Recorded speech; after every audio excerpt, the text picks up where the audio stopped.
आज हम लोग जिस उपन्यास पर चर्चा करेंगे वह है उधर के लोग। यह जो उपन्यास है वह अजय नावरिया का उपन्यास है और यह उपन्यास मेरे हाथ में है। इसकी फ़ोटो देख सकते हैं। इसका जो फॉन्ट है वो उल्टा आ रहा है चूँकि कैमरा है। यह उपन्यास पीजी के पाठ्यक्रम में है। पीजी के 8वें पत्र में अजय नावरिया का उपन्यास उधर के लोग छात्रों को पढ़ना है।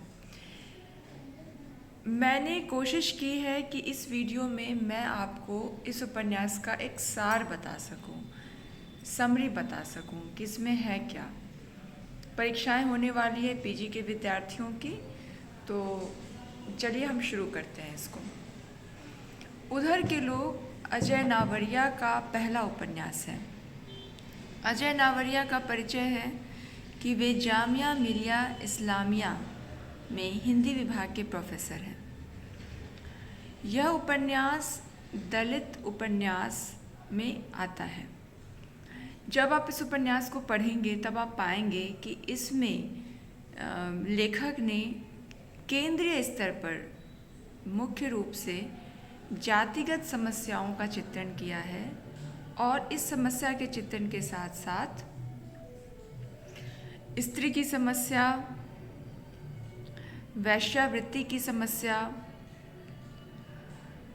बाजार उपभोक्तावाद, इन सभी समस्याओं पर उन्होंने प्रकाश डाला है। बहुत ही रोचक मनोरंजक ढंग से। बिल्कुल आप जब इस उपन्यास के पहले पन्ने को पढ़ेंगे तभी आप इससे बिल्कुल जुड़ जाएंगे और आपका मन करेगा कि मैं पूरा का पूरा उपन्यास पढ़ डालूं।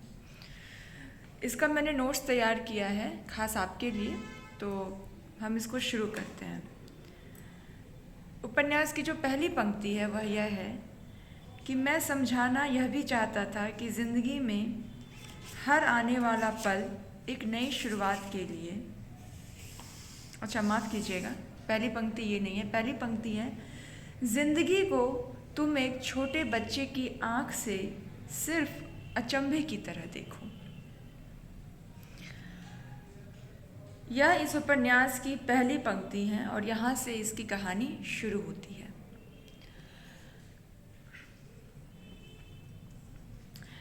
यह उपन्यास आत्मकथात्मक शैली में लिखी गई है। सभी विद्यार्थी अपने साथ एक कॉपी कलम लेकर बैठे और मैं जिस तरह से आपको बताती जा रही हूँ ध्यान से सुने और जहाँ जहाँ भी इम्पॉर्टेंट लगता है, चूँकि मैं कोशिश करूँगी कि मैं आपको इम्पॉर्टेंट बिंदु पहले ही बता दूँ ताकि आप उसको लिख सके, अपनी कॉपी में अंडरलाइन भी कर सके, लेकिन इसके साथ साथ आप अपने विवेक से भी इसको जहाँ जहाँ आपको महत्वपूर्ण लगता है आप उसे लिखते जाइए।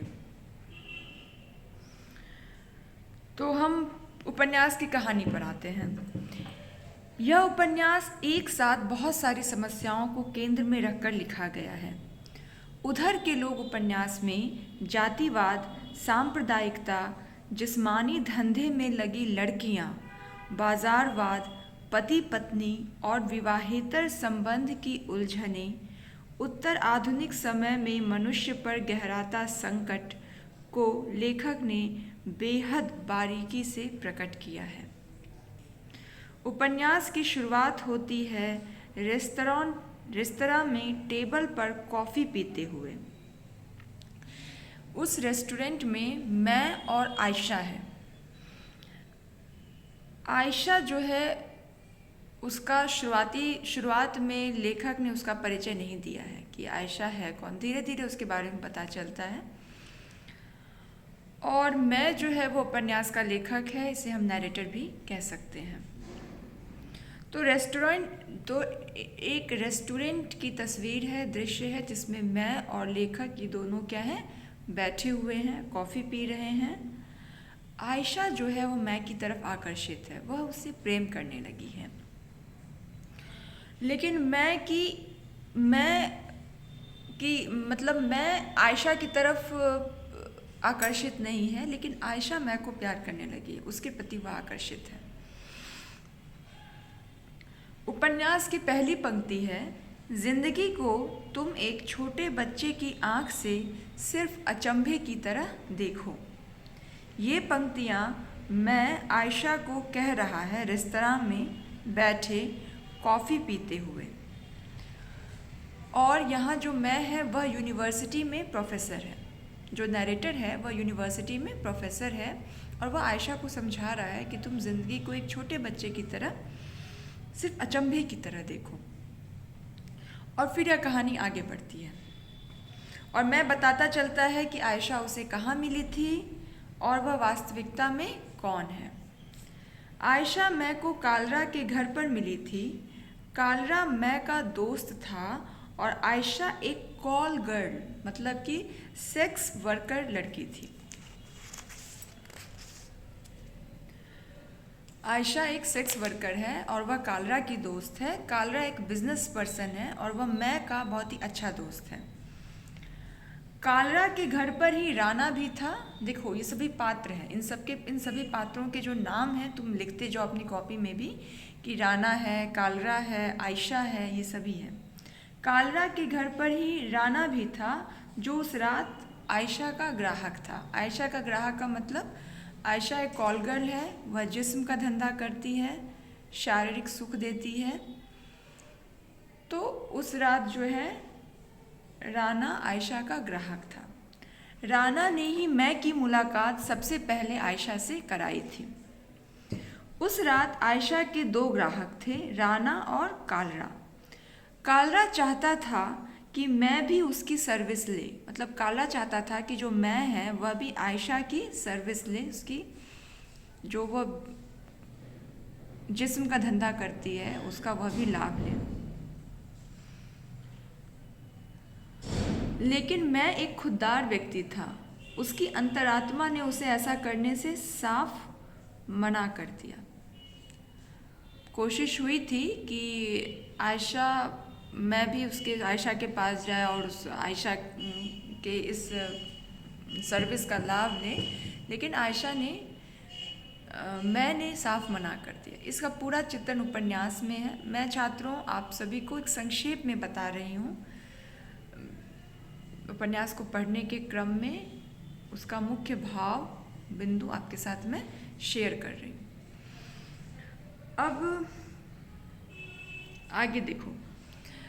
मैं का कहना था कि जिस व्यक्ति के साथ, जिस लड़की के साथ वह अतरंगता महसूस नहीं करता, जिसको वह नज़दीकी से नहीं जानता, उसके साथ वह शारीरिक संबंध नहीं बना सकता है।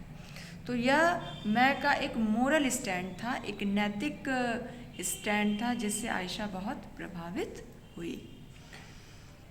इस घटना के बाद आयशा की नज़र में मैं के प्रति इज्जत काफ़ी बढ़ गई और इसी का नतीजा था कि वह उससे प्यार करने लगी थी, जैसा कि उपन्यास के प्रारंभिक पन्नों में प्रकट हुआ है। उपन्यास के प्रारंभिक पन्नों में प्रकट हुआ है कि रेस्टोरेंट का दृश्य है और आयशा और मैं दोनों कॉफ़ी पी रहे हैं। आयशा मैं को प्रेम करने लगी, उसके हाव भाव से लग रहा है। प्रेम का अर्थ छात्रों यहाँ एक बार समझ लो। जैसा कि अमूमन हम सब जब एक कॉल गर्ल, एक जिस्म का धंधा करने वाले के बारे में बातचीत करते हैं तो हमारे मन में उसके प्रति बहुत ही नकारात्मक भावना होती है कि अच्छी लड़की नहीं होगी, अच्छे इस धंधे में है तो अच्छा लड़का नहीं होगा। लेकिन इस उपन्यास में दिखाया गया है कि ऐसा नहीं है। किस परिस्थिति में कोई भी लड़की जिस्म के धंधे से जुड़ जाती है, वह कौन सी ऐसी परिस्थितियां हैं जो उसे मजबूर करती है इस धंधे में जुड़ने के लिए, इस सब का चित्रण इस उपन्यास में किया गया है। और लेखक ने उसके जीवन को प्रकट किया। आयशा के भी जीवन के पन्ने खुलते हैं कि उसकी ज़िंदगी में आखिर हुआ क्या था, वे कौन सी ऐसी स्थिति थी जिसने उसे मजबूर किया जिस्म के धंधे में जाने के लिए। अब हम बात करते हैं कालरा और राना की। जैसा कि इस उपन्यास में प्रारंभिक पात्रों में इनका परिचय है। कालरा और राना के बारे में भी जो एक रूढ़िबद्ध धारणा है, रूढ़िबद्ध सोच वाले पाठक ये सोच सकते हैं कि कालरा और राना जो हैं ये दोनों खराब किस्म के हैं। कालरा ने तो शादी नहीं की और राना शादीशुदा है, लेकिन फिर भी वह वैश्यागिरी कर रहा है, वैश्यावृत्ति कर रहा है। लेकिन इन सब के पीछे भी इनकी एक दूसरी तरह की कहानी है, इसके बारे में हम जानेंगे। कालरा, जैसा कि लेखक ने खुद बताया है कि वह एक अच्छा इंसान है। लेखक का कहना है कि कालरा बुरा आदमी नहीं था। अपने माता पिता की मृत्यु के बाद उसने ही अपने छोटे भाई बहनों को संभाला था। मतलब कालरा एक जिम्मेदार व्यक्ति था।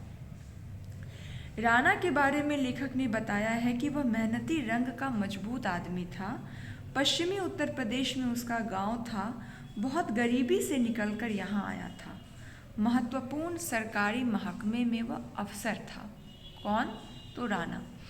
राणा का अपनी पत्नी के साथ संबंध अच्छा नहीं था, क्योंकि उसकी पत्नी ने उसकी अनुपस्थिति में उसके ही रिश्तेदार से संबंध बनाया था, शारीरिक संबंध, और इस बात की जानकारी राणा को हो गई थी।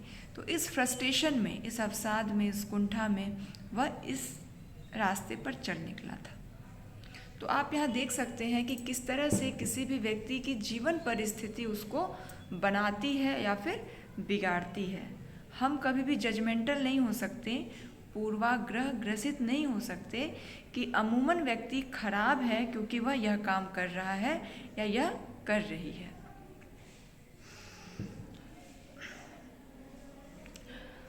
अब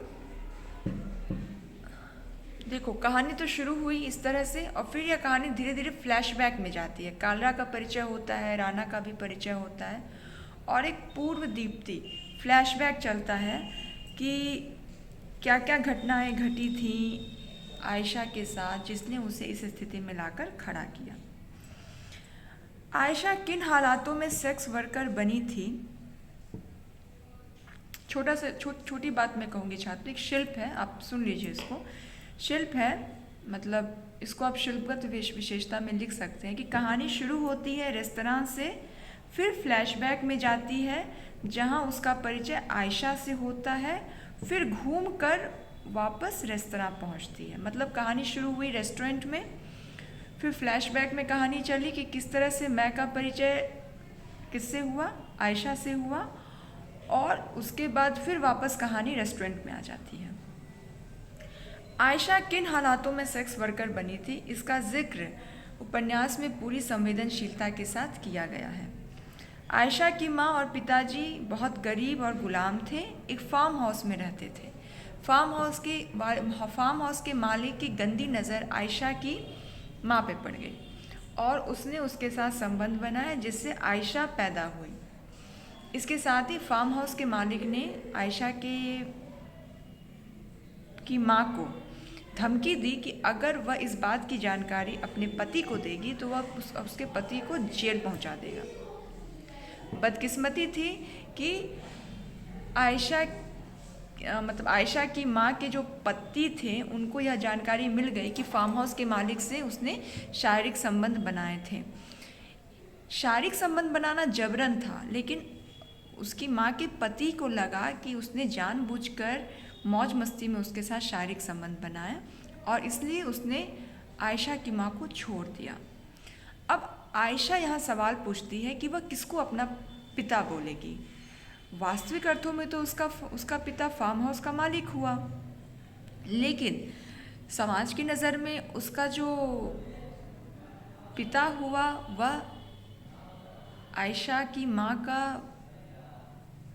पति हुआ।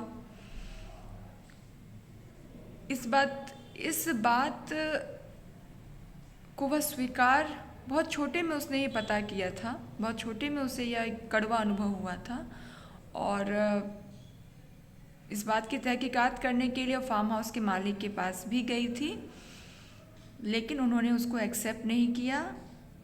आयशा की माँ गुजर जाती है, मर जाती है, उसका पिता तो उसको छोड़ ही चुका है। अपनी गरीबी से तंग आकर वह आत्मनिर्भर होने के लिए एक होटल में रिसेप्शनिस्ट की नौकरी करती है, ताकि यह नौकरी करते हुए वह दो वक्त का खाना जमा कर सके, उसकी व्यवस्था कर सके। लेकिन यहाँ पर पहली बार उसे शारीरिक शोषण का शिकार होना पड़ता है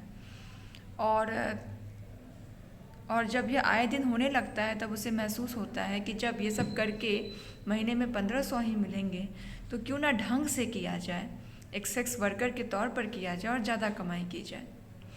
और फिर आयशा इस धंधे में आ जाती है। इस धंधे में आकर वह खुद अपना अनुभव बताती है कि उसे ऐसे ऐसे लड़के उस पर जान निछावर करते थे जो कि जिसके वो सपने देखते थे, जिसके पति होने के वो सपने देखती थी। तो यहाँ पर हम देख सकते हैं कि आयशा की जो जीवन की परिस्थितियाँ हैं उसने उसे इस धंधे में धकेला। अब हम आते हैं इसकी मुख्य धारा पर। यह उपन्यास जो आगे बढ़ रहा है छात्रों, इस उपन्यास में जो केंद्र भाव है वह जातिगत समस्या का है और साइड से मतलब कि प्रकारांतर से जिस्म फरोशी, उत्तर आधुनिकतावाद का दौर, बाजारवाद, ये सब आता जा रहा है। इन सब पे हम धीरे धीरे प्रकाश डालेंगे। अब देखो, मैं आयशा को समझाता है कि तुम यह काम क्यों कर रही हो। देखो, मर्दों को देखो, वो भी तो अपना पेट पालने के लिए कितनी तरह की नौकरी करते हैं, क्या क्या कुछ नहीं करते हैं। तो इस बात को आयशा काटती है और कहती है कि आज आप मास्टर साहब, आयशा मैं को मास्टर साहब बोलती है आप किस दुनिया में हैं? आप नहीं जानते कि पुरुष भी वैश्यावृत्ति करता है और उसको जिगोल कहते हैं। मतलब कि पुरुष भी जिस्म के धंधे में हैं अपना पेट पालने के लिए, और उन्हें जिगोल, जैसे महिलाओं को वैश्या कहा जाता है वैसे ही पुरुषों को जिगोल कहा जाता है। और बाजार की नज़र में, यहाँ पे छात्र अंडरलाइन करेंगे बाजारवाद की समस्या में, कि बाजार की नज़र में क्या है, पुरुष वैश्या हो चाहे स्त्री वैश्या हो, ये दोनों प्रोडक्ट्स हैं और इनका उपभोग किया जा रहा है। मतलब कि पैसा कमाने के लिए एक तरफ पैसा दिया जा रहा है, दूसरी तरफ पैसा लिया जा रहा है और जिस्म का धंधा चल रहा है। इसमें कोई संवेदना नहीं है, कोई इमोशंस नहीं है, बस एक कंज्यूमर और प्रोडक्ट का संबंध है, उपभोक्ता और उत्पाद, इसका संबंध है। तो यह बाजारवाद की समस्या है जिस पर लेखक ने प्रकाश डाला है। आगे हम बढ़ते हैं और इसी उपन्यास में पृष्ठ संख्या 22 में कहा गया है कि इस बिजनेस में औरत और आदमी नहीं थे। छात्र इससे चाहे तो अंडरलाइन कर लें, बाजारवाद की समस्या पर यह आएगा, शामिल होगा कि इस बिजनेस में औरत और आदमी नहीं थे, कम से कम वे दो उत्पाद थे और ज़्यादा से ज़्यादा नर और मादा। इन उत्पादों का बाजार भाव था जो शेयर बाजार सेंसेक्स की तरह घटता बढ़ता था। पृष्ठ संख्या 22, आप इसे कोट कर सकते हैं। अब हम आगे बढ़ते हैं। मुझे उम्मीद है छात्रों कि आपको समझ में आ रहा होगा। उपन्यास है, थोड़ा लंबा भी चलेगा, लेकिन आप बिल्कुल धैर्य से पेशेंस के साथ सुनिए, जैसे मैं पेशेंस के साथ आपके लिए बनाई हुई है वीडियो। अब यहाँ पर जातिगत समस्या किस तरह से प्रकट होती है, देखो। यहाँ पर लेखक बताता है कि जो राणा है वह धानुक जाति का था और खुद को हमेशा वाल्मीकियों से ऊपर बताता था। अब चाहो तो छात्रों लिख लो इस पॉइंट को कि इस उपन्यास में जाति की समस्या तो है ही, जैसे कि जो सवर्ण जातियां हैं, सवर्ण जाति में राजपूत, भूमियार, ब्राह्मण ये सभी आते हैं, और जो दलित जाति है इसमें चमार या फिर पिछड़ी जातियां हैं, यादव, कुर्मी, ये सब हैं। उनके बीच में समस्या तो है ही, लेकिन एक समस्या मतलब जाति के अंदर भी जाति है और उसमें भी भेद है। मगर यदि हम दलित जाति की बात करें तो दलित जाति में बहुत सारे एससी में बहुत सारे कास्ट हैं, बहुत सारी जातियाँ हैं, जैसे चमार है, पासवान है, कोई चमड़ा बनाता है, कोई धोबी है, कोई सुअर खटीक है जिसका चित्रण किया गया है, इस उपन्यास में बताया गया है। पासी है ना, वाल्मीकि है जो म्यूनिसिपैलिटी का जो कचरा वगैरह साफ करते हैं। तो दलित में भी सिर्फ दलित नहीं है, मतलब एससी में भी बहुत सी जातियां हैं और उन जातियों में भी भेद है। एक एससी मतलब अगर कोई व्यक्ति चमार जाति का है तो वह वाल्मीकि को उभरते हुए नहीं देखना चाहता, या वाल्मीकि समाज का है तो वह चमार जाति को नहीं देख सकता है उभरते हुए। तो यह इस उपन्यास की एक बड़ी खासियत है कि अभी तक हमने जितने दलित उपन्यास पढ़े हैं उसमें हमने द्वंद्व देखा है सवर्ण और दलित का, लेकिन इस उपन्यास में दलित समाज के अंदर जो दलित समाज है उनके बीच भी वर्चस्व का द्वंद्व है। और इस द्वंद्व का, इस संघर्ष का पता चलता है मैं के अलग अलग दोस्तों से। राणा, कालड़ा, आगे जब पढ़ोगे तो सुशील भी मैं का दोस्त है जो एक IPS अधिकारी है और वह SC समाज से है, दलित समाज से है। जिस पात्र का परिचय सबसे पहले हुआ था राणा, वह धानुक जाति का था। और धानुक तो है ही, मतलब दलित है, लेकिन वह खुद को वाल्मीकि से ऊपर बताता था कि मैं वाल्मीकि से ऊपर हूँ। इसको पॉइंट में भी लिखते जाओ छात्रों। यदि पॉइंट में लिखोगे तो तुम्हें समझ में आएगा कि कौन सा ज़रूरी है कौन सा नहीं है। अगले पॉइंट में लिखो कि आयशा की बातों में जातिवाद टपकता है। वो खुद कहती है कि हम ऊंचे कुल के लोग हैं मास्टर जी। फिर दूसरा सवाल, तुम कौन जात हो मास्टर जी? ठीक है, मतलब कि व्यक्ति एक दूसरे से मिल रहा है, लेकिन उनमें भी क्या है कि एक दूसरे का पता करने की एक कशिश है, अंदर से एक भावना है कि कौन किस जाति का है। अब आगे कहानी देखो, आगे क्या हो, जाति के बाद फिर आगे कहानी बढ़ती है। होटल में ही मैं की नज़र आयशा के शांखा पौला पर टिक जाती है। आयशा ने शांखा पौला पहना था, उस पर टिक जाती है और यहाँ से आयशा की ज़िंदगी के पुराने पन्ने खुलते हैं। जब लेखक पूछता है कि ये शांखा पौला क्या है, तब पता चलता है कि उसने सेवाराम शास्त्री से विवाह किया था, लेकिन बाद में उसने सेवाराम शास्त्री को भगा दिया। मतलब सेवाराम शास्त्री से उसकी पट नहीं पाई। सेवाराम शास्त्री ने शादी तो कर ली थी, लेकिन वो उसको पैसे नहीं देता था। आयशा के शब्दों में कहे तो वह उसे खूब मज़े लेता था और महीने में सिर्फ 12 या 1500 रुपये उसे देता था। उपन्यास में ही धीरे धीरे भेद खुलता है कि सभी छात्र पॉइंट वाइज इसको लिखते जाएंगे और जिन जिन चीज़ों पर मैं प्रकाश डाल रही हूँ, पॉइंट वाइज बता रही हूँ, उसी में से अलग अलग विमर्श के पहलू आपको खुद समझ में आने लगेगा और आप अपनी परीक्षाओं में लिख सकेंगे। उपन्यास में ही धीरे धीरे भेद खुलता है कि मैं का पहली पत्नी वंदना झा से तलाक हो गया। मैंने वंदना झा से अंतरजातीय विवाह किया था, लेकिन कलह क्लेश के कारण वंदना झा के साथ उसका यह रिश्ता टिक नहीं पाया। वंदना झा ने आत्महत्या कर ली और यहाँ पर विमर्श का एक और रुख खुलता है। वंदना झा ने कहा था कि तुम सब एक जैसे हो। तुम सब एक जैसे का मतलब तुम्हारी जाति के जो लोग हैं वो सब के सब एक जैसे हैं।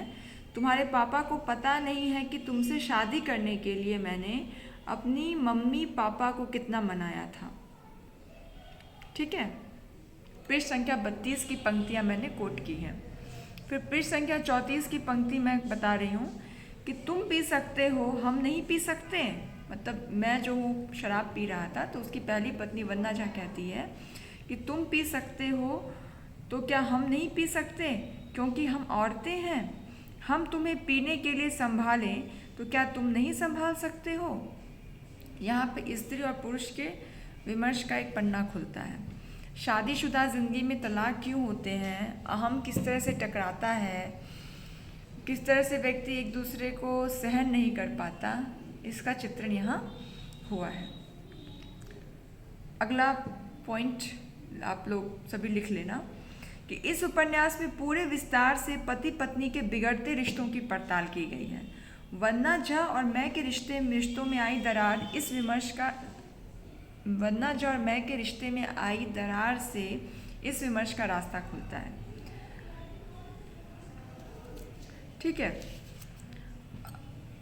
अब वंदना झा, मैं बहुत डीप में नहीं जाऊंगी छात्रों, उसने सुसाइड किया था किन हालातों में सुसाइड किया, या आप उपन्यास पढ़ने के क्रम में पढ़ सकते हैं। मैं कोशिश कर रही हूँ कि आपको संक्षेप में मैं उधर के लोगों की कहानी समझा सकूँ, एक आउटलाइन बता सकूँ इस उपन्यास का, ताकि आपको एक आइडिया मिल सके इस उपन्यास में है क्या चीज़ें। असलम, जयंत, सुशील, मैं और वेद प्रकाश ये सभी दोस्त हैं। वेद प्रकाश जाति से पंडित है और सुशील जो है वह पढ़ाई लिखाई कर बड़े सरकारी ओहदे पर आईपीएस बन गया है। अब देखो आगे, जो दलित तबका है वह किस तरह से प्रशासनिक ओहदे पर पहुंच रहा है, इस पर उपन्यास में लिखा गया है। पृष्ठ संख्या 54, छात्र चाहें तो लिख लें कि यह सिर्फ लोकतंत्र में संभव है कि मोची का बेटा राष्ट्रपति बने और सफाई कर्मचारी का बेटा सुशील कलेक्टर बने। लोकतंत्र बराबरी के मौके देता है। ठीक है।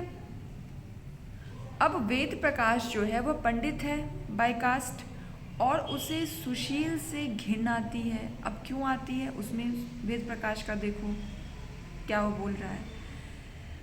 मुझे इस काम, वेद प्रकाश का कथन है कि मुझे इस काम से घिन आती है, जबकि मैं जानता हूँ कि मैं रोज खुद अपना मल अपने ही हाथ से धोता हूँ। पर क्या करूँ, मन को समझाता हूँ पर मन मानता नहीं।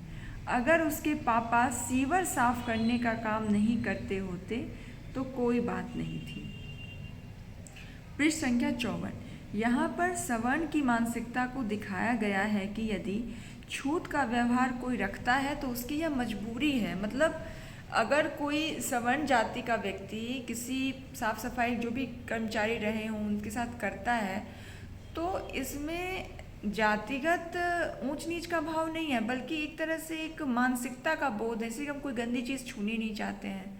हम जानते हैं कि वो गंदा नहीं है, साफ सुथरा है, फिर भी एक मन में एक मेनिया पल जाता है। तो उस मेनिया को लेखक ने प्रकट किया है, दिखाया है।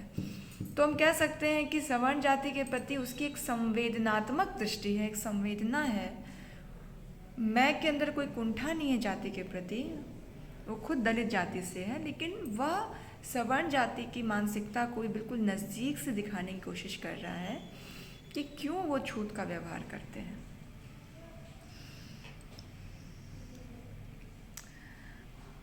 अगले पॉइंट में यह लिखो, अगला पॉइंट तुम लोग लिख सकते हो कि उपन्यास में जाति के अंदर जाति की समस्या को दिखाया गया है। अब देखो, उपन्यास का ही कथन है कि वाल्मीकि अगर कोई गलत कर रहे हैं तो यह वही गलती है जो महाराष्ट्र में महारों के खिलाफ तुम्हारे हिसाब से चमार जाति ने की थी। तो इस कोटेशन का अर्थ यह है कि जाति के अंदर कई उपजातियां हैं और इन उपजातियों की भी अपनी लॉबी है। ठीक है। चमार जाति के लोग महाराष्ट्र में महारों के खिलाफ थे, जबकि चमार, महार, जाटव, वाल्मीकि ये सभी दलित हैं। लेकिन इन दलित जातियों में भी आपस में प्रतिस्पर्धा है, एक दूसरे को दबाने की प्रवृत्ति है। ये सारे बहुत महत्वपूर्ण बिंदु हैं छात्रों, और मैं पुनः अपने सभी छात्रों से कहना चाहूँगी कि आप इसको कहीं लिख लो ताकि आपको अपना उत्तर लिखने में सुविधा हो। अब हम आगे बढ़ते हैं।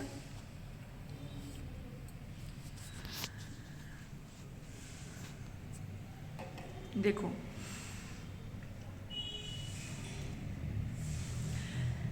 जाति के अंदर जाति की समस्या। दलित जाति है, दलित जाति में डोम, जाटव, महार, माला ये सभी आते हैं। दलित जाति के भी कई वर्ग हैं, वाल्मीकि, जाटव, धानुक, धोबी। ठीक है। जयंत जो खुद आईपीएस अधिकारी है और एक दलित तबके से है, वह कहता है कि 10-20 नहीं 10 लाख लोग हैं जिनके दिलों में वाल्मीकियों के लिए प्यार है, बराबरी है, पर वाल्मीकि खुद असुरक्षा बोध, अपमान बोध और हीनता बोध से पीड़ित हैं। इसका इलाज तो उन्हें खुद करना पड़ेगा। यह जयंत का कथन है। ठीक है। सुशील जो एक आईपीएस अधिकारी है, उसका कथन देखो। ये सभी तुम चाहो तो अपनी उत्तर पुस्तिका में लिख सकते हो। चमारों में से हमारा तो कोई भला करने वाला नहीं। रही बात झाड़ू लगाने की तो सुन ले जयंत, भीख मांगकर खाने वाले से अच्छा है हम झाड़ू लगाकर खाएं। तो देखो यहाँ पर सुशील की भी जाति का एक दंश प्रकट हो रहा है, ठीक है। और उपजातियों के बीच जो तनाव है, दंश है, वह सब यहाँ प्रकट हुआ है।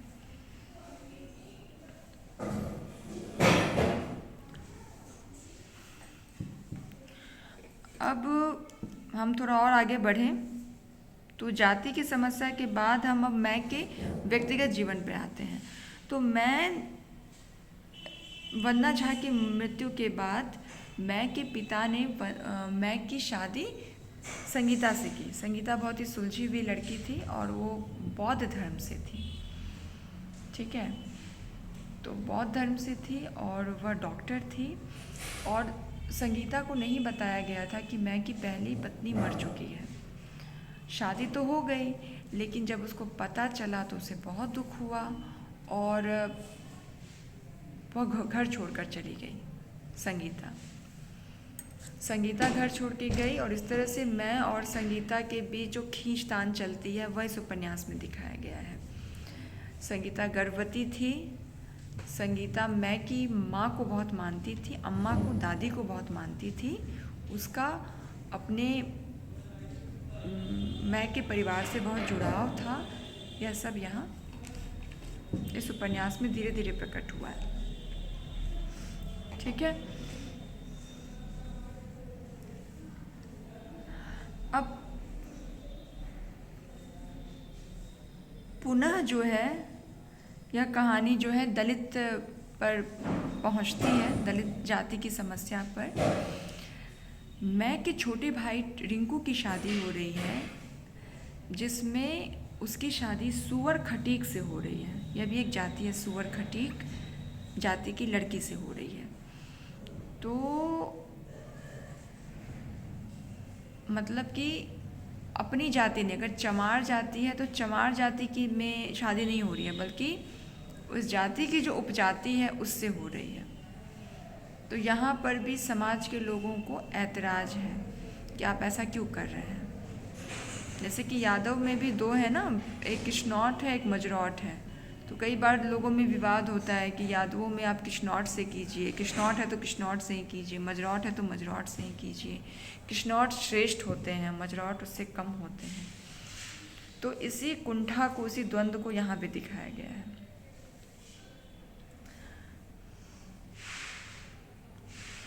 इस कोटेशन को चाहो तो तुम सभी लिख लो कि लेखक यहाँ कहता है कि मैं चुप रहा, मैं सोच रहा था कि क्या कोई भी जाति किसी दूसरी जाति से प्यार करती है? क्या ब्राह्मण और ब्राह्मण या चमार और चमार के बीच यह संघर्ष नहीं है? क्या दूसरे सवर्ण या पिछड़ी जातियों के लोग चाहते हैं कि ये कौमें ऊपर उठें? क्या जाट, क्या गुर्जर, क्या यादव, क्या कुर्मी, कोयरी। पृष्ठ संख्या 75। मतलब कोई भी जाति नहीं चाहती कि दूसरी जाति ऊपर उठे। ब्राह्मण नहीं चाहते कि राजपूत ऊपर उठे, उसी तरह यादव नहीं चाहते कि कोयरी ऊपर उठे, ठीक उसी तरह चमार नहीं चाहते कि पासवान ऊपर उठे, या चमार नहीं चाहते कि वाल्मीकि समाज ऊपर उठे। तो यह जो द्वंद्व है समाज में, इसका प्रकटीकरण इस उपन्यास में हुआ है और यह दिखाया गया है।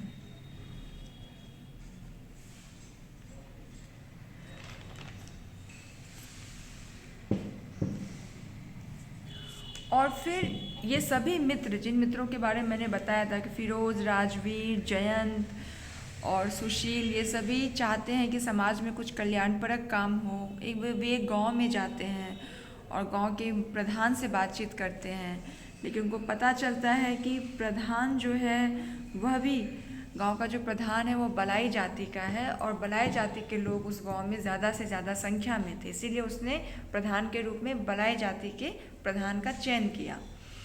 ठीक इसी कारण से बलाई जो कॉलोनी बस्ती है, बलाई जाति की कॉलोनी उस गांव में एक जगह बहुत ज़्यादा थी और वहाँ पर ज़्यादातर सुख सुविधाएँ थी।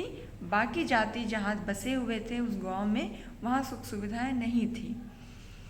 इस चित्रण के साथ भी मैं जो है कहानी का जो नैरेटर है उपन्यास का, उसने बताया है कि किस तरह से जाति बहुत मुख्य भूमिका निभाती है हमारे समाज की राजनीति में। उसी गांव में लड़कियों को पढ़ाया नहीं जाता है, इसलिए नहीं पढ़ाया जाता है क्योंकि उसी गांव की एक लड़की जो थी वो 10th में टॉप की थी, और उस 10th में टॉप करने के बाद कुछ लड़के, वो जाती थी साइकिल से अपने स्कूल, और कुछ लड़के उसके पीछे पड़ गए। उसने विरोध किया तो उस लड़की के साथ सबने गैंग रेप किया, उसका मर्डर कर दिया। ये 21वीं सदी की घटना है, उस गांव में ऐसा हुआ। और जिस लड़के और उसके गुट ने उसके साथ रेप किया था, उसके पिता बहुत ही ओहदे वाले थे। उसने उस लड़की के पिता को सब कुछ खिला पिला दिया और लड़की के पिता का मुंह बंद कर दिया। फिर किसी ने बगावत नहीं की, किसी ने आवाज़ नहीं उठाई।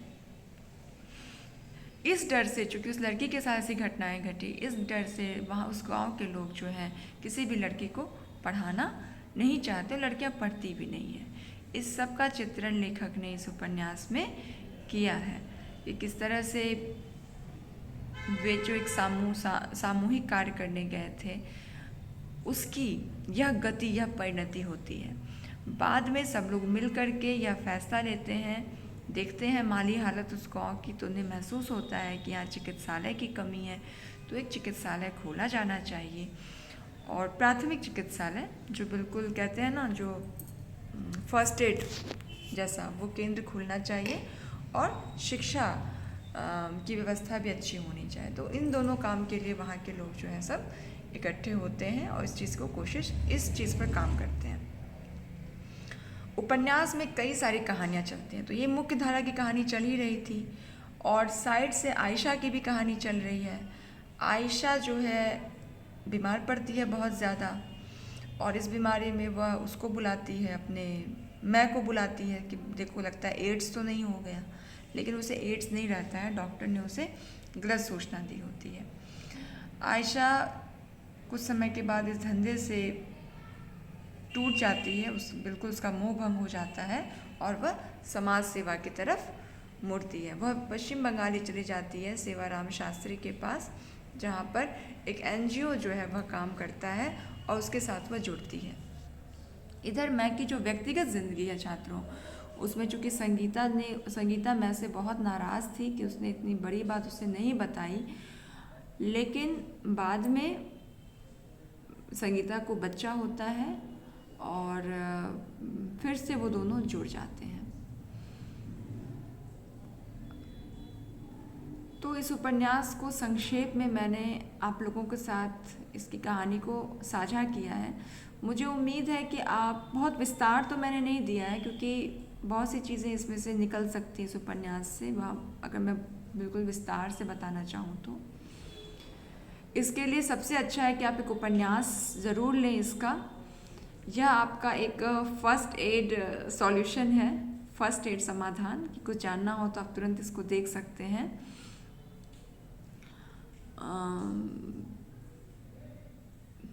तो इस उपन्यास की जो कहानी है संक्षेप में यही है।